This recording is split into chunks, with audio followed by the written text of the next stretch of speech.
మీరు చూస్తే ఈరోజు మనం ఇచ్చేది 4,000 రూపాయలు, 6,000 రూపాయలు, 10,000 రూపాయలు, 15,000 రూపాయలు ఇస్తున్నాం. మన తర్వాత ఇచ్చేవాళ్ళు దేశంలో చాలా సంపన్న రాష్ట్రాలు ఉన్నాయి, ఆదాయం ఎక్కువ వచ్చే రాష్ట్రాలు ఉన్నాయి. ఈరోజు మహారాష్ట్ర ఉంది, లేకపోతే తమిళనాడు ఉంది, కర్ణాటక ఉంది. విభజన తర్వాత మనకంటే తెలంగాణ కూడా ఆదాయం ఎక్కువ వస్తుంది. మీరు చూస్తే అధ్యక్ష, మనం 4,000 ఇస్తే హర్యానా 2,500, ఆ తర్వాత మూడోది మనం చూస్తే తెలంగాణ 2,016, కర్ణాటక 64,600, 65 సంవత్సరాలు పైబడితే 1,200. ఇంకో పక్కన దేశ తమిళనాడులో 1,200. మనం ఇచ్చేది 4,000, 6,000, 10,000, 15,000 ఇస్తే వాళ్ళు ఇచ్చేది 1,200.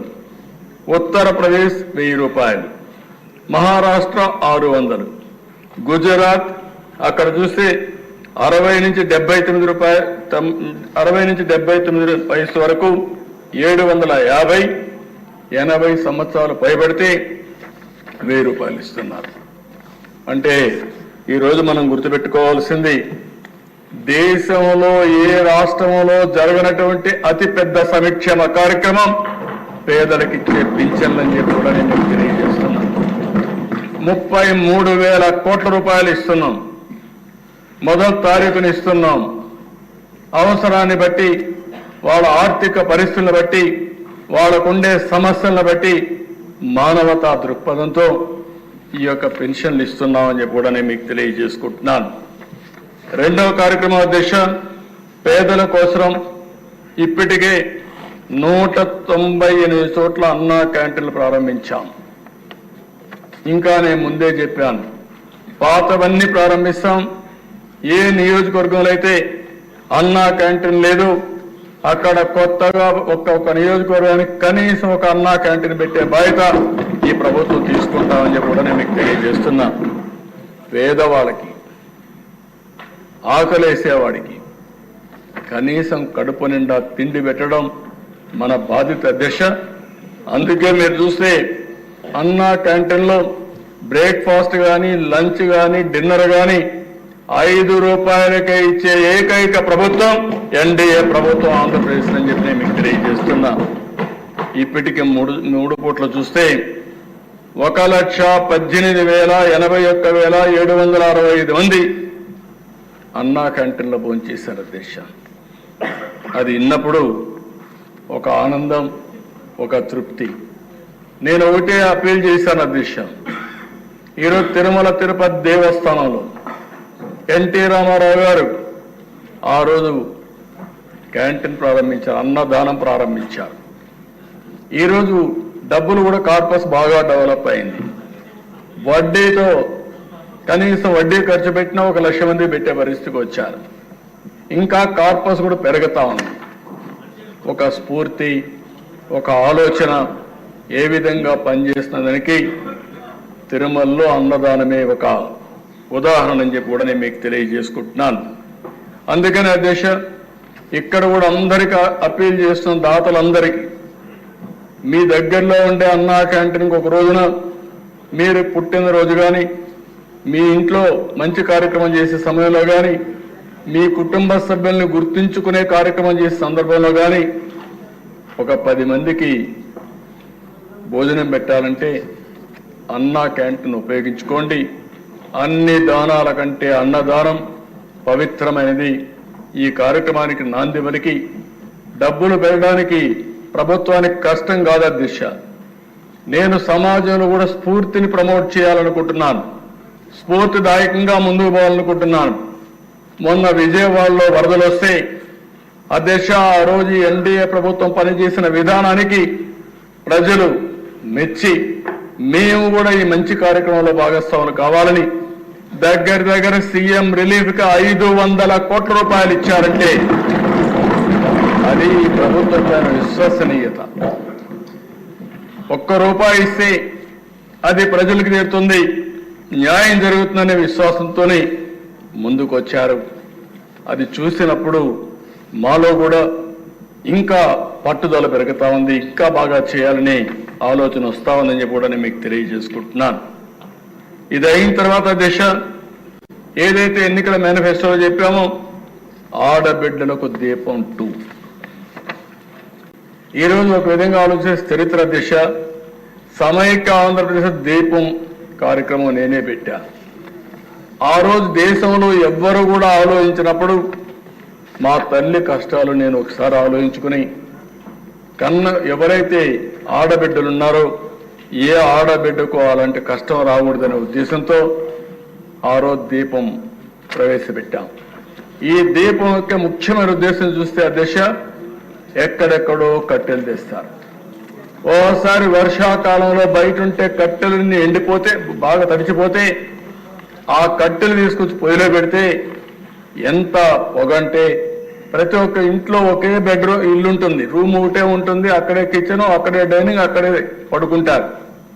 ఇల్లంతా కూడా పొగొస్తే ఆడబిడ్డలు పడే కష్టం అవన్నీ చూసిన తర్వాత నాకు అనిపించింది. అప్పట్లోనే రామ్ నాయక్ అని ఒక మంత్రి ఉండేవాడు మహారాష్ట్ర నుంచి, వాజ్పేయి గారిని మెప్పించి రామ్ నాయక్ని గట్టిగా రిక్వెస్ట్ చేసి ఆ రోజుట్లోనే ఇంటింటికి దీపం కింద వంట గ్యాస్ సిలిండర్లు ఉచితంగా సరఫరా చేసిన పార్టీ తెలుగుదేశం పార్టీ అధ్యక్ష. ఈరోజు అలాంటి కార్యక్రమాన్ని మళ్ళీ రిపీట్ చేశాం. మనోహర్ గారు మంత్రిగా చాలా సమర్థంగా దాన్ని చేశారు. ఒకే హామీ ఇచ్చాం, సంవత్సరానికి 3 ఉచిత గ్యాస్ సిలిండర్లు ఇస్తామన్నాం. ప్రతి సంవత్సరం 3 ఉచిత గ్యాస్ సిలిండర్లు ఇచ్చే బాధ్యత ఈ ప్రభుత్వం తీసుకుంటున్నామని చెప్పి కూడా నేను మీకు తెలియజేస్తున్నాను. కొంతమంది తెలియని వాళ్ళు మాట్లాడుతున్నారు, ఎక్కడిచ్చారంటారు. ఇది క్యాష్గా చేతికి ఇవ్వడానికి, గ్యాస్ తీసుకుపోవాలంటే సిలిండర్ కావాలి. అంటే ఎవరైనా సరే గ్యాస్ సిలిండర్ ఇంట్లో ఉంటే అయిపోతానే బుక్ చేసుకుంటారు. బుక్ చేసుకుంటే గ్యాస్ వస్తున్న దశ. మేము ఏదైతే చెప్పామో చెప్పినప్పటి నుంచి ఇప్పటి వరకు 42,40,000 మందికి గ్యాస్ సిలిండర్లు బుక్ చేసుకున్నాం. వాళ్ళకందరికీ ఇస్తున్నాం. ఇంకొక విషయం కూడా చెప్తున్నాను అధ్యక్ష, దీనివల్ల ఒకటే కండిషన్, సింపుల్ కండిషన్, ఎవరైనా సరే రేషన్ కార్డు ఉండాలి, రెండోది ఆధార్ ఉండాలి. ఈ 2 ఉంటే అందరూ ఎలిజిబుల్. మీరు కూడా చెప్తున్నా, ఊరికే విమర్శలు చేసేది మానండి. ఒకటే హామీ ఇస్తున్నా, ఈ హౌస్ లో ఎవరికైతే రేషన్ కార్డు ఉందో, ఎవరైతే ఆధార్ అథెంటికేషన్ ఉందో అలాంటి అందరూ కూడా దీపం 2 కింద 3 సిలిండర్లకు అర్హులు, తీసుకునే హక్కు వాళ్ళకు ఉంది. ఎవరైనా ఇవ్వకపోతే దబాయించి తీసుకోమంటున్నా. మనోహర్ గారిని కూడా కోరాను, ఢిల్లీలో కూడా నేను చాలా స్పష్టంగా రిక్వెస్ట్ చేశాను, మేమే డబ్బులు కడతాం, మీరు వాళ్ళ దగ్గర డబ్బులు కూడా కట్టకుండా తీసుకోకుండా ఇమ్మని చెప్పి రిక్వెస్ట్ చేశాం. కానీ వారు చెప్పింది ఇప్పటి వరకు అన్ని కార్యక్రమాలు కూడా ముందు డబ్బులు కడితే మళ్ళా వాళ్ళ అకౌంట్ డబ్బులు ఇచ్చుకోండి, కానీ ఇది చేయొద్దనే పరిస్థితికి వచ్చారు. కానీ ప్రయత్నం చేస్తున్నాం. కానీ ఈరోజు ఎవరైనా ఇది కట్టిన ఆర్డర్ బుక్ చేసుకున్న తర్వాత 48 గంటల్లో వాళ్ళ అకౌంట్లో డబ్బులు వేసే బాధ్యత ఈ ప్రభుత్వం తీసుకుంటాం. ఎస్క్రో అకౌంట్ కూడా ఓపెన్ చేశామని చెప్పి నేను మీకు తెలియజేస్తున్నాను. అదే మరిగా దిశ ఈరోజు చెత్త పన్ను రద్దు చేశాం.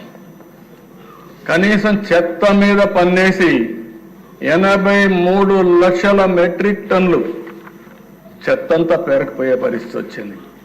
ఇప్పుడు కూడా చెప్తున్నా నారాయణ గారికి, ఎంత తొందరగా వీలైతే అంత తొందరగా ఆ చెత్త వదిలించమని చెప్పి. ఆయన అంటున్నాడు 1 ఇయర్ అంటున్నాడు. 1 ఇయర్ కుదరదు, నెక్స్ట్ అక్టోబర్ లోపల పూర్తిగా చెత్తంతా కూడా తీసే బాధ్యత, వీళ్ళు వేసిపోయిన చెత్తని క్లీన్ చేసే బాధ్యత తీసుకోవాల్సిన అవసరం ఉంది. చెత్త పన్ను రద్దు చేశామని చెప్పి కూడా నేను మీకు తెలియజేస్తున్నాను. అధ్యక్ష, మత్స్యకారులు పొట్టగొట్టారు. 217 జీవో తీసుకొచ్చారు. కనీసం అంతవరకు జీవనోపాధి, వాళ్ళు స్వేచ్ఛగా ఎక్కడన్నా చెరువు ఉంటే ఆ చెరువులు ఆ సొసైటీ పోయి ఎక్కడికక్కడ ఉపాధి కల్పించుకునేవారు. అందుకే మళ్ళీ ఆ జీవోను రద్దు చేసి మత్స్యకారులకు అండగా ఉండడానికి ప్రభుత్వం ముందుకు పోతున్నాం. అవసరమైతే రుణాలు ఇప్పిస్తాం, వారికి గ్రాంట్ ఇస్తాం, అన్ని విధాల అభివృద్ధి చేస్తామని చెప్పి కూడా నేను మీకు తెలియజేస్తున్నాను. స్వర్ణకారుల కోసం ఒక కార్పొరేషన్ పెట్టాం. ఆ రోజు చెప్పాం, స్వర్ణకారుల్ని పూర్తిగా ప్రోత్సహించే బాధ్యత ఈ ప్రభుత్వాన్ని. మొట్టమొదటిసారిగా గీత కార్మికులకి 10% మద్యం షాపులు వాళ్ళకి కేటాయించే కార్యక్రమానికి శ్రీకారం చుట్టాం. ఎందుకంటే చేతి వృత్తులు, కుల వృత్తుల్ని గౌరవించాల్సిన అవసరం ఉంది. వాళ్ళ జీవనోపాధి పోయింది. అందుకని వీళ్ళంతా కూడా గీత కార్మికులు ఏదైతే ఒకప్పుడు మీరు చూస్తే కళ్ళు గీసి వాళ్ళు జీవనోపాధి గడిపేవారు. అందుకే వాళ్ళ వృత్తిని గౌరవిస్తూ 10% మద్యం షాపుల వారికే కేటాయించాం. ఇంకో పక్కన అర్చకుల జీతాలు చాలని జీతాలు వస్తా ఉంటే 10,000 నుంచి 15,000కు పెంచాం. దేవాలయాల్లో నాయి బ్రాహ్మణులు ఉన్నారు, వాళ్ళ వేతనాలు 15,000 ఉంటే కాదు 25,000 చేస్తామని ఎలక్షన్ మేనిఫెస్టోలో చెప్పి ఇమ్మీడియట్ గా 25,000 చేసిన ప్రభుత్వం ఈ ప్రభుత్వం అని చెప్పి కూడా నేను మీకు తెలియజేస్తున్నా. ఇంకో పక్క టెంపుల్స్ అన్ని కూడా ధూప దీప నైవేద్యం కింద ఆలయాల్లో ఆర్థిక సహాయం 5,000 ఉంటే వాళ్ళకు 10,000 పెంచాం.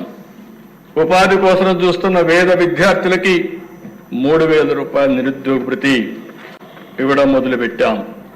చేనేతకు జీఎస్టీ ఎత్తివేశాం. గృహ నిర్మాణానికి అదనంగా 50,000 రూపాయల ఆర్థిక సహాయం పెంచాం.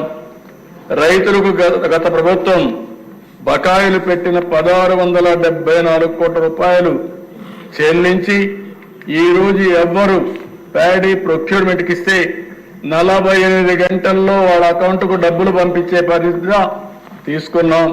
అది కూడా వాట్సాప్ గ్రూపులు కూడా క్రియేట్ చేసి ఎక్కడా ఇబ్బంది లేకుండా చేస్తున్నాం. మళ్ళీ రైతులకు సబ్సిడీ డ్రిప్ పరికరాలు, పాడి రైతులకి 90% రాయితీతో షెడ్లు కట్టిస్తున్నాం. రాజధాని కౌలు రైతులకి మొత్తం 400 కోట్ల రూపాయలు చెల్లించాం. ఏ మాట అయితే చెప్పామో గృహ నిర్మాణానికి గ్రామాల్లో 3 సెంట్లు, పట్టణాల్లో 2 సెంట్లు ఇచ్చే కార్యక్రమానికి శ్రీకారం చుట్టాం. అదే సమయంలో 5 సంవత్సరాల్లో ఈ రాష్ట్రంలో ఏ ఒక్క వ్యక్తి కూడా ఇంటి జాగా లేదనకుండా, ఇల్లు లేదనే పరిస్థితి లేకుండా ప్రతి ఒక్కరికి ఇంటి జాగా ఇల్లు ఇచ్చే పరిస్థితి తీసుకొస్తామని చెప్పి కూడా నేను మీకు తెలియజేస్తున్నా. ఇవి ఒక పక్కన చేస్తూ అధ్యక్ష, నేను మళ్ళీ చెప్తున్నా, ఈ ప్రభుత్వ విధానం పేదలకు సంక్షేమ కార్యక్రమాలు చేయడం, అదే సమయంలో అభివృద్ధి కూడా కొనసాగించడం. అభివృద్ధి చేస్తే సంపద వస్తుంది, సంపద వస్తే ఆదాయం ప్రభుత్వానికి పెరుగుతుంది, తిరిగి పెరిగిన ఆదాయాన్ని పేదలకు ఖర్చు పెట్టే పరిస్థితి వస్తుంది. ఇదే విధానాన్ని కొనసాగిస్తున్నాం. అందుకే మేము ఎన్నికల మేనిఫెస్టోలో చెప్పిన ప్రతి ఒక్క విషయానికి కట్టుబడి ఉంటాం, న్యాయం చేస్తామని చెప్పి కూడా నేను మీకు తెలియజేస్తున్నా. ఇంకో పక్క అభివృద్ధి వైపు వచ్చినప్పుడు అధ్యక్ష, అమరావతి ఆ రోజు మీరు చూస్తే అమరావతి కానీ పూర్తయి ఉంటే మనకు ఒక నగరం వచ్చేది. ఒక నగరం వస్తే ఆర్థిక అభివృద్ధికి కేంద్రంగా ఉండేది. దీనివల్ల ప్రభుత్వానికి ఆదాయం పెరిగేది. దేశంలో ఎక్కడ చూసినా పట్టణాల్లో ఎక్కువ జనాభా ఉంటారు, అదే మరిగా ఆదాయం కూడా ఎక్కువ వస్తుంది. దీనివల్ల ప్రభుత్వానికి కూడా ఎక్కువ ఆదాయం వచ్చే పరిస్థితి వచ్చింది. కానీ సౌత్ ఇండియాలోనే కాకుండా భారతదేశంలో చూస్తే పట్టణ జనాభా తక్కువ ఉండే రాష్ట్రం ఆంధ్రప్రదేశ్ రాష్ట్రం అధ్యక్ష. దీనివల్ల కూడా మనం చూసినప్పుడు దక్షిణ భారతదేశంలో తక్కువ పర్ క్యాపిటల్ ఇన్కమ్ ఉండే రాష్ట్రం కూడా మనది. ఇలాంటి ఇబ్బందులు ఉంటే ఈరోజు అమరావతి కేంద్రం కూడా పూర్తిగా సహకరించింది. 15,000 కోట్ల రూపాయలు డబ్బులు ఇవ్వడానికి ఒప్పుకున్నారు. డిసెంబర్ నుంచి పనులు ప్రారంభిస్తాయి. మొత్తం అన్ని పనులు పూర్తి చేసి మళ్ళీ అమరావతికి పూర్వ వైభవం తీసుకురావడానికి శ్రీకారం చుట్టాం. పనులు ప్రారంభమవుతాయి. అదే సమయంలో మళ్ళీ పెట్టుబడులు కూడా అట్రాక్ట్ చేయడానికి ఏమేం చేయాలో చేస్తున్నామని చెప్పి కూడా నేను మీకు తెలియజేస్తున్నాను. నిన్నే చెప్పాను అధ్యక్ష, పోలవరం ఒక గేమ్ చేంజర్. పోలవరం పూర్తయి నదుల అనుసంధానం చేయగలిగితే ఈ రాష్ట్రం నెంబర్ 1 రాష్ట్రం అవుతుంది. పనులకు శ్రీకారం చుడుతున్నాం. ఈరోజు కూడా ఎక్స్పర్ట్స్ కమిటీ కొన్ని సూచనలు ఇచ్చింది, అవి కూడా తీసుకుంటాం. పగడ్బందీగా పోలవరం పనులు ఏ విధంగా చేయాలో చేస్తామని చెప్పి కూడా నేను మీకు తెలియజేస్తున్నాను. దీనికి డబ్బుల కొరత లేదు. 12,157 కోట్ల రూపాయలు ప్రస్తుతానికి మొత్తం శాంక్షన్ చేశారు. మళ్ళీ చెప్తున్నా, ఈ ప్రభుత్వం ఎక్కడా రాజీ పడం 45.72 మీటర్లు ఎత్తుగట్టే విధంగానే ఈ ప్రాజెక్టు పని పూర్తి చేసే విధంగా ముందుకు పోతామని చెప్పి కూడా నేను మీకు తెలియజేస్తున్నాను. ఇంకో పక్కన దేశ 1-2 కాదు, కేంద్రం డబ్బులు ఇస్తే, సెంట్రలీ స్పాన్సర్డ్ స్కీమ్స్ లో డబ్బులు వస్తే అన్ని కూడా డైవర్ట్ చేసేశారు. 4,500 కోట్ల రూపాయలు కేంద్ర నిధులు డైవర్ట్ చేసి కేంద్రం నుంచి డబ్బులు తేలని పరిస్థితికి వచ్చారు. ఈ ప్రభుత్వం వచ్చిన వెంటనే 4,500 కోట్ల రూపాయలు పే చేసి మళ్లీ కేంద్రం నుంచి డబ్బులు తెచ్చే ప్రక్రియకు శ్రీకారం చుట్టామని చెప్పి కూడా నేను మీకు తెలియజేస్తున్నాను. దీంట్లో ఒక ఎగ్జాంపుల్ మీరు చూస్తే అధ్యక్ష, నిన్న కూడా డిప్యూటీ సీఎం గారు మాట్లాడారు, జల్ జీవన్ మిషన్. కేంద్రం 45% గ్రాంట్ ఇస్తున్నారు, మిగిలిన డబ్బులు మనం పెట్టుకోవాలి. కొన్ని రాష్ట్రాలు అయితే 1,00,000 కోట్ల రూపాయలతో ఇంటింటికి ట్యాప్ ఇచ్చే పరిస్థితికి వచ్చారు. ఇంకో పక్క వాటర్ కూడా సస్టైనబుల్ సోర్స్ లో తీసుకునే విధానానికి శ్రీకారం చుట్టారు. ఫస్ట్ గైడ్ లైన్స్ ఫిలాసఫీ మీరు చూస్తే మామూలుగా టెంపరవరీ బోర్డు నుంచి కాదు, టెంపరవరీ సోర్స్ నుంచి కాదు, సస్టైనబుల్ సోర్స్ ఉండాలి. అక్కడనే ఇంటింటికి ట్యాప్ ద్వారా నీళ్లు ఇవ్వాలని కేంద్ర ప్రభుత్వం చాలా స్పష్టంగా నిర్దిష్టంగా ప్రకటించింది. అందులోనే తెలుగుదేశం పార్టీ కూడా ఎన్డీఏ కూటమి మొన్న ఎన్నికల్లో చెప్పాం, ఇంటింటికి నీళ్లు ఇస్తాం, ట్యాప్ ద్వారా నీళ్లు ఇస్తామని చాలా స్పష్టంగా హామీ ఇచ్చాం. ఆ హామీకి కట్టుబడి ఉన్నాం. ఒక పక్కన డిప్యూటీ సీఎం గారు, ఇంకో పక్క నారాయణ గారు అమృత్ కింద ఇంటింటికి నీళ్లు ఇచ్చే కార్యక్రమానికి శ్రీకారం చుడతామని చెప్పి కూడా నేను మీకు తెలియజేస్తున్నాను. ఇంకో పక్కన దేశ పంచాయతీలకు 990 కోట్ల రూపాయలు రిలీజ్ చేశాం, ఫైనాన్స్ కమిషన్ డబ్బులు. ఇప్పుడు మళ్ళీ ఒక 1,100-1,200 కోట్ల రూపాయలు వచ్చే పరిస్థితి ఉంది. ఇంకో పక్కన నరేగా మీరు అధ్యక్ష 5 సంవత్సరాలు ఏం చేశారో ఎవరికి తెలియదు, ఎక్కడ పనులైనాయో పనులు చూసే పరిస్థితి లేదు. ఇది మంచి కార్యక్రమం. 14-19లో మీరు చూస్తే నరేగాను ఉపయోగించుకుని గ్రామీణ ప్రాంతంలో 24,000 కిలోమీటర్లు సిమెంట్ రోడ్లు వేసిన చరిత్ర ఆ రోజు ప్రభుత్వానికి. ఈ 5 ఏళ్లు చూస్తే ఎక్కడ డబ్బులైతే డ్రా చేశారు కానీ ఎక్కడా పనులు కాని పరిస్థితి. అందుకే మొన్నే ఒకేసారి భారతదేశ చరిత్రలో ఒక రోజున గ్రామ సభలు పెట్టిన సందర్భం లేదు దిశ. 16,000 గ్రామ సభలు పెట్టి 4,500 కోట్ల రూపాయలతో ఎస్టిమేట్స్ తయారు చేసి 30,000 పనులకు శ్రీకారం చుట్టారు. జనవరి 15కి సంక్రాంతి కంటే ముందే పూర్తి చేసే విధంగా కార్యక్రమాలు చేస్తున్నారు. అది ఈ ప్రభుత్వం చేపట్టినటువంటి గ్రామీణ ప్రాంతాల్లో ఒక మహత్తర కార్యక్రమం అని చెప్పి కూడా నేను మీకు తెలియజేస్తున్నాను. అధ్యక్ష, రహదారులు ఈరోజు మీరు చూస్తే R&B రోడ్లు ఉన్నాయి, అన్ని రోడ్లు గుంతలు పెట్టి వెళ్ళారు, గుంతలు తవ్వి వెళ్ళారు. ఎక్కడ పోయినా ఏ రోడ్డు చూసినా భయంకరంగా ఉంది. ఈ విషయంలో మనందరం గుర్తుపెట్టుకోవాల్సిన అవసరం ఉంది. రోడ్డు అనేది ఒక నాగరికతకు చిహ్నం. రోడ్డు ఉంటే రవాణా మెరుగైన రవాణా ఉంటుంది. రెండోది, గ్రామాల్లో మనం రైతు పండించే పంట కూడా మార్కెట్కి తీసుకుపోయే అవకాశం ఉంటుంది. ఇంకో పక్క మన ఆరోగ్యం కూడా ఈ గుంతల రోడ్లు చూస్తా ఉంటే చాలా అనారోగ్య సమస్యలు 1-2 కాదు, అన్ని సమస్యలు. అందుకే గ్రామాల్లో ఉండాలంటే ప్రజలకు కూడా విరక్తి కలిగే పరిస్థితి వస్తూ ఉంది.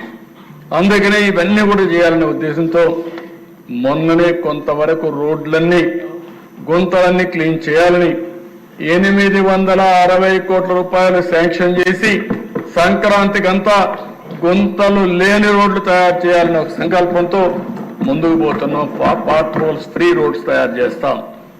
అయితే అధ్యక్ష, ఇక్కడ మళ్ళీ ఒకసారి చెప్తున్నా, దీంతోనే సమస్య పరిష్కారం కాదు. ఇంకా చాలా రోడ్లు ఉన్నాయి. ప్రభుత్వానికి కూడా ఒక పక్క ప్రథమ ప్రాధాన్యత సంక్షేమ కార్యక్రమాలు ఇవ్వాలి. ఇంకో పక్క కేంద్రం నుంచే ఇచ్చే డబ్బులకు మనం మ్యాచింగ్ గ్రాంట్ ఇవ్వాలి. మూడో పక్కన అభివృద్ధి కార్యక్రమాలు చేయాలి. అప్పుడే మళ్ళీ ఆదాయం పెరుగుతుంది. అదే సమయంలో మనం రోడ్లు కూడా వేసుకోవాల్సిన అవసరం ఉంది. అందుకే నిన్న మీరు చెప్పినప్పుడు కూడా చూస్తే అధ్యక్ష, దగ్గర 10 లక్షల ఎకరాలు లిఫ్ట్ ఇరిగేషన్ ప్రాజెక్టుల ద్వారా నీరు అందిస్తున్నాం. దుర్మార్గం మీరు ఒకసారి చూస్తే, నేను ఎప్పుడు ముఖ్యమంత్రి అయినా లిఫ్ట్ ఇరిగేషన్ అన్నిటికీ డబ్బులు ఖర్చు పెట్టి రిపేర్ చేయడం, మళ్ళా కొత్తగా ఒకరు వస్తే అన్నీ కూడా అక్కడనే మోటార్లు కూడా అమ్ముకొని వెళ్ళిపోవడం, అవి కూడా దొంగిలించుకొని పోవడం. ఇప్పుడు అధ్యక్ష, దగ్గర 4 లక్షల ఎకరాలకు నీళ్లు ఇవ్వలేని పరిస్థితి. ఏం చేయాలో తెలియదు. ఒకవేళ చేసినా 5 ఏళ్ల తర్వాత మళ్ళా పోయే పరిస్థితి వస్తుంది. ఇలాంటివన్నీ కూడా పరిష్కారం చేసుకోవాల్సిన అవసరం ఉంది. అందుకని సర్వీస్ ప్రొవైడర్ అని చెప్పి నేను మాట్లాడాను. పేదవాళ్ళ మీద భారం పడకూడదు, ప్రజల మీద భారం పడకూడదు. కానీ అదే సమయంలో వాళ్ళ జీవన ప్రమాణాలు పెరిగేట్టుగా ఈ యొక్క రోడ్ల వ్యవస్థ కానీ, టెలికమ్యూనికేషన్ కానీ, కరెంటు కానీ ఇవన్నీ ఉండాల్సిన అవసరం ఉంది. అందుకే నేను ప్రపోజ్ చేసింది ఇది కూడా ఆలోచించమని కోరాను. నా ఉద్దేశం ఒక్క నేషనల్ హైవేస్ అన్ని బాగుండడం కాదు. ఎక్కడ నేషనల్ హైవే ఎక్కినా చాలా బాగుంటుంది. అక్కడి నుంచి స్టేట్ హైవే పోగానే ఇంకా గుంతలు, ఇంకా భయంకరమైన రోడ్లు వచ్చే పరిస్థితుంది. దీనికి కూడా పూర్తిగా పరిష్కార మార్గం చూడాల్సిన అవసరం ఉంది. దానికి ప్రభుత్వం కట్టుబడి ఉన్నామని చెప్పి తెలియజేసుకుంటూ, ఇంకా నేను చర్చించిన తర్వాత వినూత్నమైన ఆలోచనతో ముందుకు వచ్చి రాష్ట్రంలో ఒక్క నేషనల్ హైవే కాదు, ఆ ఊరికి మళ్ళా ఊర్లోకి పోతే సిమెంట్ రోడ్ ఉంది, ఊర్లో సిమెంట్ రోడ్ ఉంది. నేషనల్ హైవే అయితే 2 లేన్ 4 లేన్ 6 లేన్ 8 లేన్స్ వచ్చేసాయి. కానీ మధ్యలో మాత్రం గోతులు పడ్డ రోడ్లు ఉన్నాయి. దీన్ని పరిష్కారం చేయాల్సిన అవసరం ఉంది. దీన్ని ఏ విధంగా చేయాలో చేస్తామని చెప్పి కూడా నేను మీకు తెలియజేస్తున్నాను. మొన్నే సమీక్ష చేశా. కొంత వాళ్ళు కూడా వెసులుబాటు కావాలంటే అవన్నీ ఇచ్చాం. 75,000 కోట్ల రూపాయలతో నేషనల్ హైవే ప్రాజెక్టులు మన రాష్ట్రంలో జరుగుతున్నాయి. 2.5 సంవత్సరాల్లో పూర్తి అవుతాయి. అదే సమయంలో ఇంకొక 30-40 కోట్ల రూపాయల పనులు కూడా తొందరలోనే ప్రారంభమవుతాయి. దగ్గర 1,15,000 నుంచి 1,20,000 కోట్ల రూపాయలు విలువ చేసే ప్రాజెక్టులు నేషనల్ హైవే ప్రాజెక్ట్స్ ఈ రాష్ట్రంలో జరుగుతాయని చెప్పి కూడా నేను మీకు తెలియజేస్తున్నాను. ఇంకో పక్కన 72,000 కోట్ల రూపాయలతో రైల్వే ప్రాజెక్టులు రాష్ట్రంలో జరుగుతున్నాయి. దాన్ని కూడా సమీక్ష